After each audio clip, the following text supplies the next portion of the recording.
Hey, what's up you guys? Bloody Jacob here to bring another movie review, and this time we're going to be talking about Angel Has Fallen. Starring again Gerard Butler in the lead role, Mike Banning, alongside Morgan Freeman, Piper Perabo, Jada Pinkett Smith, Nick Nolte, and Danny Houston. Jacob here, meeting my icon, Catherine Isabel. Bloody Jacob for sexy, awesome, exclusive content.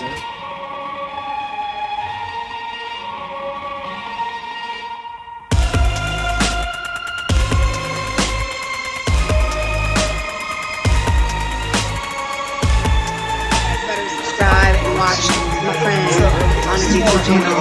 He is kicking ass. Stop at me and my friend! I'm after my family!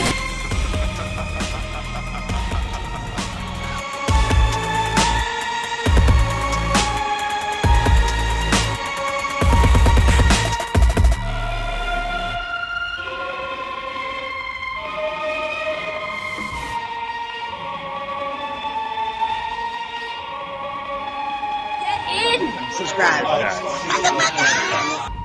That sounds like a warning. It's an invitation.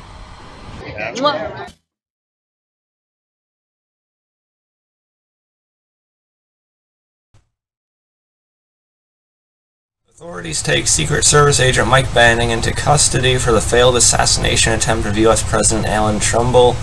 After escaping from his captors, Banning must evade the FBI and his own agency to find the real threat to the president. Desperate to uncover the truth, he soon turns to unlikely allies to help clear his name and save the country from imminent danger. So yeah, I reviewed Olympus Has Fallen quite a while ago, which is a really good surprise movie for me. I did miss reviewing London Has Fallen. Maybe I'll still talk about it in like a QMR or something later on. But the first movie, Olympus, I like quite a bit.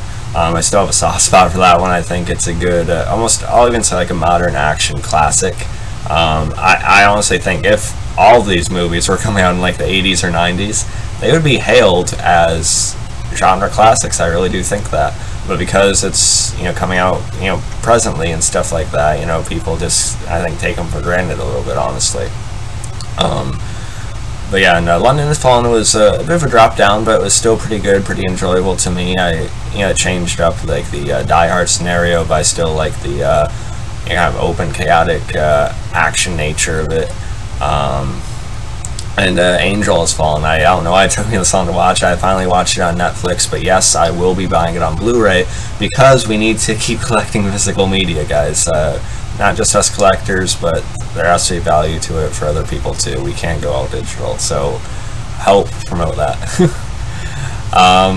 But yeah, again, like I said, Gerard Butler as Mike Banning. I like that we're getting so many movies to explore this guy. I like seeing a lot of chapters of a guy's life, and they're actually giving him a good little arc with the series now. Gerard Butler is, again, I think he can be a strong actor. He's very good again here. He's very believable in the role. I mean, in the first movie, they completely blew White House down out of the water, and it's stayed consistent since then. But again, he's just really believable in the role on his own. He handles action very well, in and outside of this series. He has just enough emotion to get you, invested and to like him enough. And I like what they did with Mike Banning here. They humanize him more than ever. They start exploring his psyche a little bit more. What the events of the films have done to him mentally, but also his previous training in the wars he was in and stuff like that.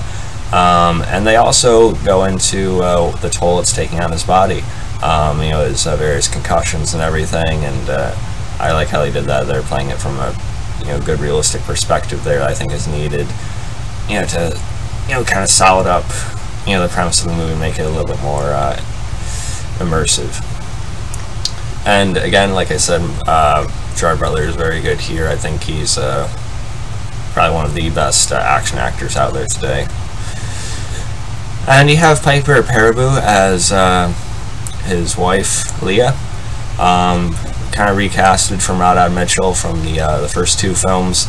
And I honestly do prefer Radha Mitchell in the role. I don't know, she just kind of fits, I don't know, the look of the couple for me a little bit more. I don't know what it is. But Piper, she does okay here. Especially in the scene with Nick Nolte a little bit later into the movie, I think. But yeah, I know it's like a scheduling conflict or something why the recasting happened at all, so I can't really complain. You know, it is what it is with that. And then there's no Aaron Eckhart in this, which is a little unfortunate because I did really like the camaraderie between him and Gerard Butler's character in the first two films. But you know, they basically wrote him out in between, you know, the second and third film here, you know, saying, you know, basically he had served his you know, terms and everything like that. And you know, it's understandable why you know, Mike probably wouldn't want to contact him and put him in danger either, or something like that. So it's really Morgan Freeman's character, Alan Trumbull, taking over as president. And, yeah, it works well enough here, I think. Morgan Freeman's always believable in these kind of leader-type roles. Morgan Freeman is a great actor, but he is sort of the same in, you know, every movie for the past, you know, couple of decades. But, you know, it is what it is. He's good, and he does get more to do here than the previous two. You know, he's not just, like, sitting or standing around a table all the time, so I think that works. You have Danny Houston as an old friend of Mike's, and the thing I remember him most for is probably 30 Days of Night, which isn't a bad thing. People probably also think of him in X-Men Origins Wolverine, but he wasn't one of the problems in that movie, and he's done a lot of other, you know, roles besides that, of course, and he's good here. I believe that they had known each other for a while, and you know, I like where his involvement in the story goes by the end of it too. You have Pickett Smith as an FBI agent, the main frustrating one, trying to you know, implicate Mike and everything at the beginning, and it is sort of frustrating because we know he didn't do it, but so he kind of feel the character's frustrations and stuff like that. But she's insistent, doesn't believe a damn thing he says, and you know, all these things add up the wrong way. So it is what it is with that. You know, Pickett Smith doesn't exactly have the greatest reputation going for her right now, but she's okay here. I'm not sure about her long hair, but she's alright. She's basically a plot device for the movie. And now a real highlight of it was Nick Nolte. I don't want to spoil where they actually take the story with him, but he plays Mike's father in the movie, and he is very good. Some people say he stole the movie acting-wise, and although I love Gerard Butler, you know, I can't really deny how good Nick Nolte did here. He really knows how to communicate subtlety, but so much at the same time. And he's fun with a bit of the band, you know, the father-son bitterness and stuff like that too, on the when it gets on the lighter end of it. So I thought he was very good here. He really made the movie that much more. And I enjoyed the on-the-run aspect of it. It does take up a good majority of the movie. Again, I don't want to spoil it if you guys haven't seen it either. But I enjoyed it. It was engaging. There are a number of good action scenes. I like the vibe I got from all the nighttime scenes in this movie, which you know, it was almost like all during the day, and Olympus has fallen for the most part. We had a good you know, truck chase sort of thing. The drone attack towards the beginning I thought was pretty intense. And there's also a really good, you know, final, you know, fight sequence as well. You know, shootout that I thought was really nicely done. So yeah, overall, I really liked Angel Has Fallen. I loved it, actually. I still do have a soft spot for the first film, Olympus, but I think, and while I think Olympus is probably a little bit more rewatchable, I do think Angel Has Fallen is probably the best movie in the series so far. From its more character-driven standpoint, it may have had a lower budget, but they knew how to handle it, and character drive, I think, worked exceptionally well.